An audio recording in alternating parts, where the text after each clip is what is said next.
Motoring 2011 on TSN is brought to you by Quaker State, real durable oil, and Michelin, a better way forward.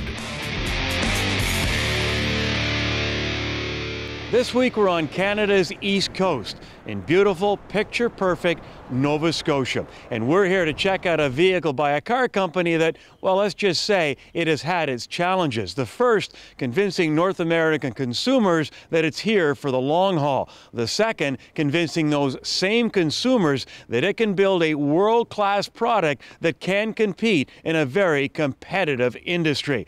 And the company is Mitsubishi. So this week we're going to check out and see what the future holds for this company, and also get behind the wheel of a vehicle that it is convinced will not only get the attention of Canadian consumers, but also the competition.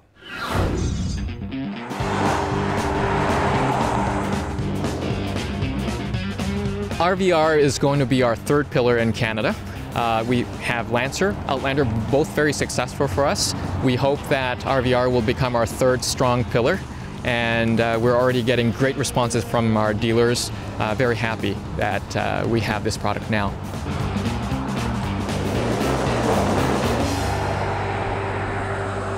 RVR shares the same platform with Outlander, but it's shorter. It has a 5-seat configuration. Outlander had 7, and smaller body. So we think this is the perfect size for Canadian market.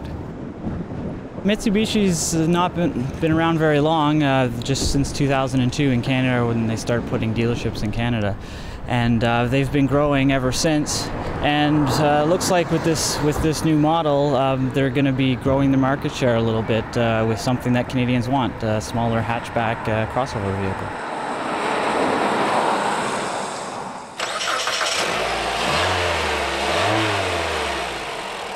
RVR has 2-liter engine. It made it with CVT or 5-speed manual.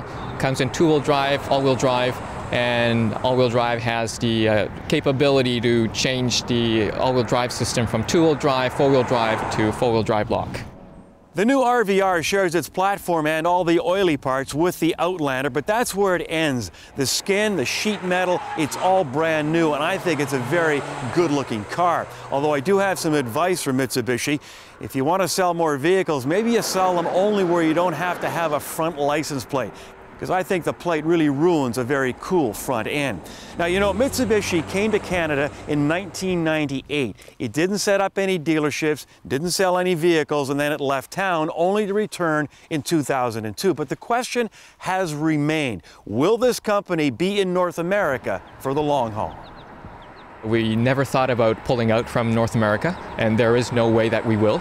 It's part of our important global strategy to be successful in North America. In Canada, we're just about to open our own parts distribution center. It's a great investment for us. We never thought about pulling out.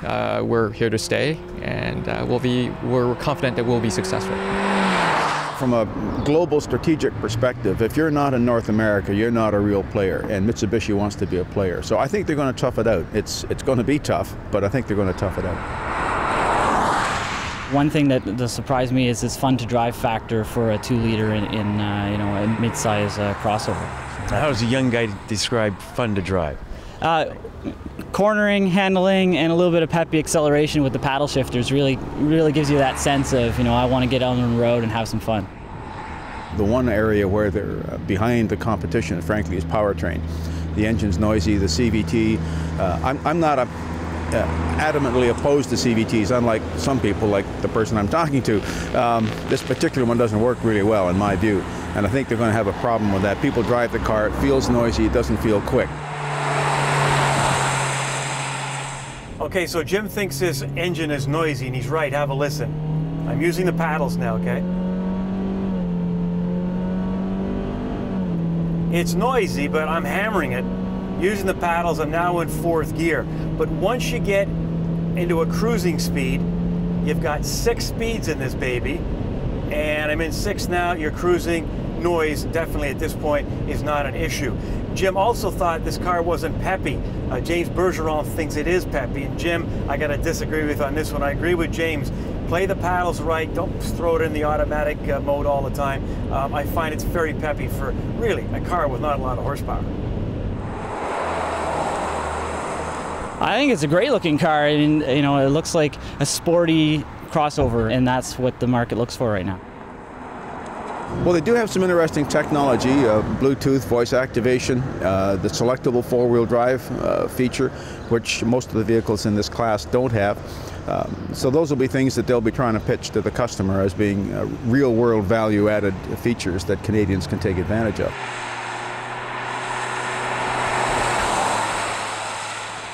I think it looks good. You can see the vehicle behind me. I think they'd do better if they had more than one color. That's a joke. They have 7 colors. All the ones we're driving are this Kingfisher blue. But it's an attractive vehicle. It's priced reasonably well. I think they're going to be in tough against Sportage and Tucson, though. That's my personal opinion. I think it's going to be tough in the competition in that they're a Japanese make, and Japanese vehicles are more expensive because of the high Japanese yen. And you know, I think it's going to be tough for them. But I guess with their warranty, I think a lot of people like the idea of having a long warranty, and that's going to help them. And I think people too that are buying the compact crossovers, that they know they're buying them for functional reasons. That's always number one for a vehicle like this. But there's no reason why a functional vehicle can't have a bit of style, and I think that might be probably their ace in the hole compared to the competition. We're very confident that with our 10-year warranty, we'll stand out from the crowd, and all the features, the safety, the fuel economy is best in class. We're very confident that the RVR will stand out.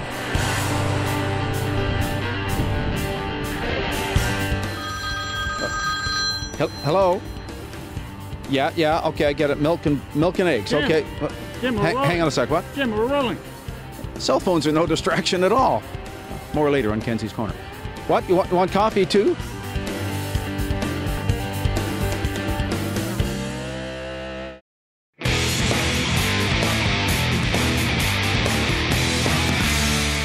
In the days of old, when men were bold, the Jetta was nothing more than a Golf with a trunk. On this edition of Test Drive, we take a look at the latest generation Jetta. Now, this thing is about as far removed as you can get from a Volkswagen Golf.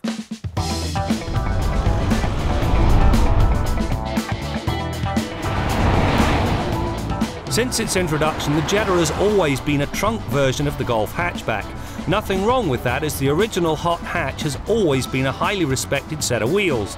The latest Jetta, however, charts a very different path. It now rides on its own platform, and it gets the size it has always needed. This means it stretches 4,628mm from bumper unto shiny bumper, and it rides on a longer wheelbase. It now measures a mid-size light 2651mm. The upsized platform really does work wonders for anybody sitting in the back of this Jetta. Because of the increase in the wheelbase, you get 70 more millimeters of legroom. There's also plenty of headroom and enough width to accommodate 3 people comfortably. The only thing you got to watch, don't draw the short straw. If you sit here, nowhere to put your feet. The larger platform also pays dividends in the handling department. Certainly the purists will suggest that the adoption of a twist-beam rear axle is a regressive move. In reality, it makes little or no difference to the manner in which the Jetta attacks a corner. Balanced the new Jetta is, and then some. Through the pylons there was very little in the way of body roll. The response to steering input was crisp and linear, and understeer was muted to the point where it was a non-issue. Credit the 225/45 R17 tyres for the latter. The upsized platform and increase in overall length have delivered an enormous trunk, 15.5 cubic feet with the seats in the upright position. Now they do split and fold, and there is a separate ski pass-through which allows you to accommodate longer items. But in something of an ironic twist, and I've never said this before, the trunk is almost too large. If anything rolls up against the back seat, well, let's just say your dignity will not be intact by the time you retrieve it. 3 very different engines power the Jetta.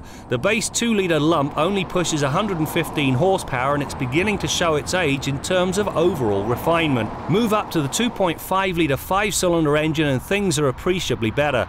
The 170 horsepower is much more rewarding. However, the engine of choice is VW's delightful turbocharged direct injection, or TDI, diesel engine. Sure, it only makes 140 horsepower, but that matters not a whit. It's the 236 pound-feet of torque it develops at just 1750 RPM that makes a world of difference.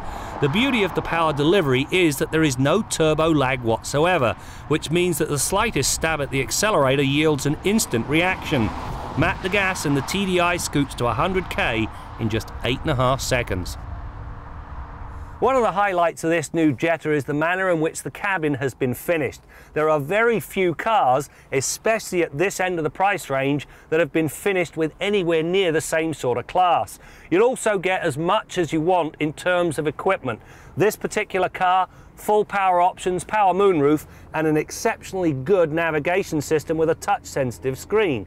There are, however, two things that really are missing and should be in place. First of all, automatic headlights have become standard almost completely across the board. Not in the Jetta. The other thing, while you do get a very good nav system, there's no backup camera. If you're going to go whole hog, let's go all the way, please. What makes the powertrain all the sweeter is the optional direct shift gearbox, twin clutch in the vernacular. It's as good as any transmission gets. The shifts are both smooth and blindingly quick, the ratios are matched perfectly to the diesel's work ethic, and the paddle shifters work regardless of shifter position, which gives the driver access to the diesel's strong engine braking whenever it's desired. The rework of this Jetta has been done very nicely indeed. The cabin is classy, the diesel and the DSG transmission are sublime, it handles very well and it's comfortable, and of course it's a fully functional family sedan because of the size of the rear seat and the trunk. All of that, however, pales in comparison to its price. It starts at below $16,000, and even when you load it up, it tops out at about $28,000. Any way you cut it, that's an awful lot of car for your hard-earned dollar.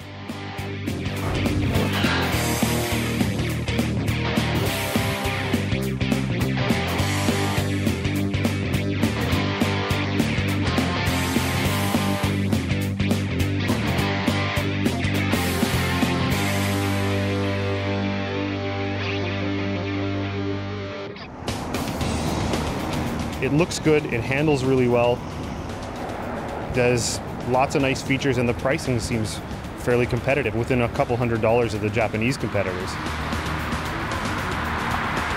I'm in the same boat as you. Diesels, like, why not? If they offer them somewhere, figure out how to get the particulate filters on them and get them over here.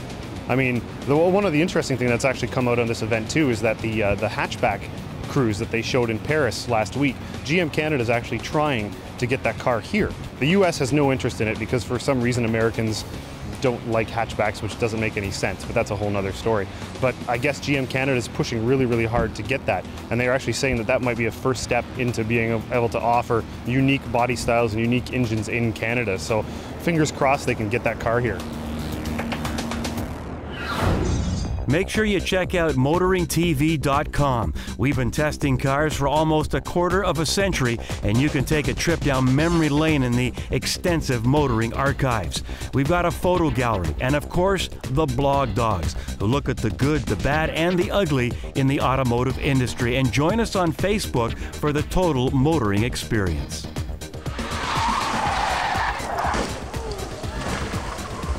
You never know what you'll see at motoringtv.com.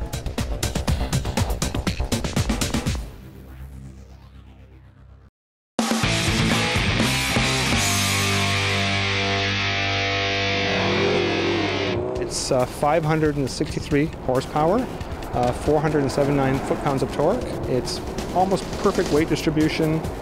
It certainly is the pinnacle of our achievements over the last 125 years. It's an eclectic car. It's our halo car, if you will. It's an everyday super sports car. Drive it to the racetrack, drive it all day at the racetrack, and take it home and put it back in the garage.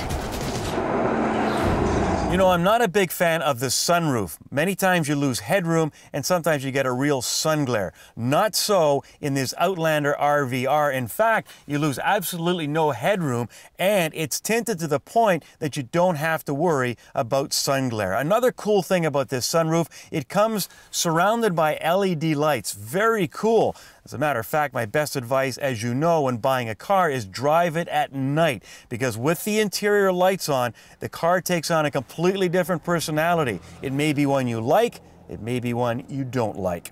All right, let's head to the Quaker State Garage and join Bill Gardner. Brad, isn't it amazing? I mean, sunroof is a coveted option in most vehicles, right? But think about it, in the summertime, most of the time you want to have it close so you can have the AC working. There's a lot of times during the middle part of the day when you don't want the sun beating right down on the top of your head, so you got the shade pulled across. But it is good in the wintertime, right? Because you get that extra daylight in the car, even though you can't have it open. And speaking of the winter time, we want to talk about how you prep your car, your SUV, your pickup, whatever vehicle you've got for a Canadian winter. And I mean, there's a lot of parts of this country where we get a really hard, really harsh winter. So anything you can do to improve the performance and protection of your vehicle in the wintertime is money well spent.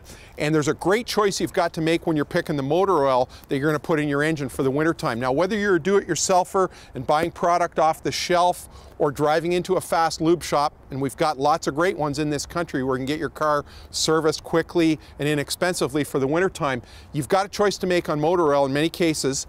You're going to make a choice in terms of the grade. We've got a 530 here, we've got a 520 over here, and you may have different choices that you make for your specific car. But in any case, think about spending a little bit more money on a synthetic blend motor oil like this one, or a full synthetic motor oil like the one over here, that's going to give your engine better startup performance, because synthetic and semi-synthetic motor oils have a lower pour point. In other words, they're more liquid, they flow better at low temperatures, which means your engine is going to crank over faster, start better, and you're going to get immediate lubrication flow to all areas of the engine, which is going to minimize wear. We know that the most wear occurs in an engine on a cold start, so we want to try and minimize that, and synthetic and semi-synthetic motor oils are a fantastic way to do that. A little bit extra money when you up front when you're changing the oil, but way better protection. And a lot of us are putting really high mileage on our vehicles now.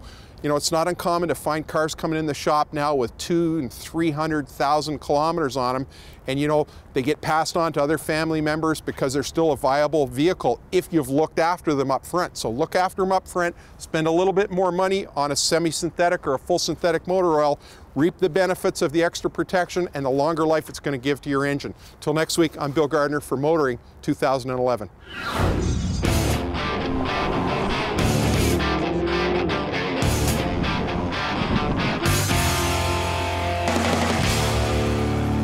This is the 24th Test Fest. It's an annual get-together that we bring out all the new products that are on the marketplace and spend a week testing them and evaluating them and coming up with data that we can pass on to consumers. We've got 48 entries this year from virtually every manufacturer in the country, which gives us a total like about 150 cars. And there's 71 journalists that have been here all week testing the cars, and ultimately we'll get an announcement for the 12 category winners. That's actually the whole focus of this program, is to come up with data that will allow a consumer to make an informed decision and see what suits their needs best, and you know, make a decision from there.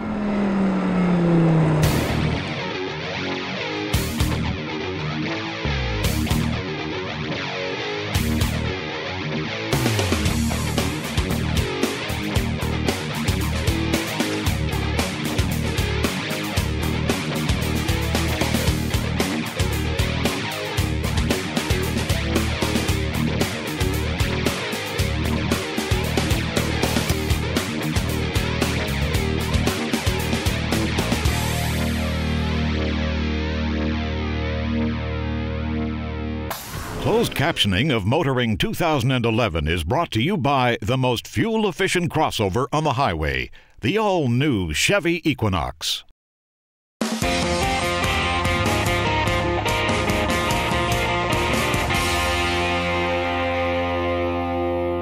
I don't know if you live in a jurisdiction in Canada that bans handheld devices while you're driving. I do, and for the first couple of months everybody was very conscientious.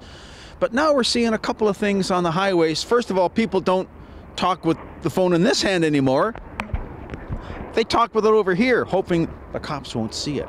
Or they try and hold it against their shoulder, and that's a very natural way to drive, of course. And of course, with an iPhone, you end up touching the thing and cutting your phone off altogether. The problem is, while you were texting too, people would text driving like this. Now that's stupid enough, but now what they're doing is texting like this. So they're not even watching the road. It's absolutely insane. And as I've said before, the problem with cell phones isn't the handheld dexterity, it's the mental engagement, and that doesn't change. But actually, I do have a solution for the handheld device situation. You don't have to hold it yourself. You can have somebody else hold it. And then you can carry on driving. It's no problem at all. You can shave or put on your makeup or eat your cereal. As far as I know, there's no law against eating cereal while you drive. I mean, why do you think God gave you knees? I'm Jim Kenzie. Okay, so what's the verdict on the new Mitsubishi RVR, better known as the Outlander Sport south of the border? Hey, I like the vehicle in particular. I really like what they've done with the styling. Nice interior, good drivability. However, as we mentioned earlier, the engine can be noisy. But you know, the same could be said for many vehicles in this segment, and the reason is quite simply the CVT transmission. I'm not a big fan, but hey, I'm losing this battle because it's here to stay. But really, for 90% of your driving, it's not an issue, but you drive it and you tell me. Now, as we heard earlier, Mitsubishi is here to stay in North America, but they've got to increase sales. Will this car do it for them? Well, it's a big step in the right direction, but what the company has to do is keep on coming out with more product. They've got to keep the attention on them in what is a very crowded market. Before we go, make sure you check out motoringtv.com, join us on Facebook, and check out the Blog Dogs for the total motoring experience. That's it for now.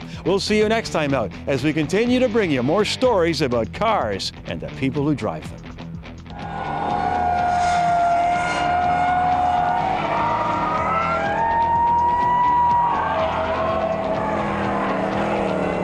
This is the example, the work of all of these years of the Race to Learn, Race to Win program.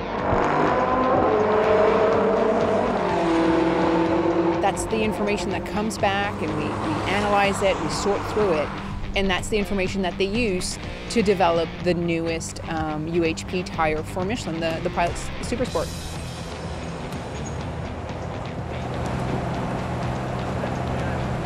Can't take the smile off my face. Ferrari, 591 horsepower. It was worth the trip to Dubai. Motoring 2011 on TSN has been brought to you by Quaker State, real durable oil, and Michelin, a better way forward.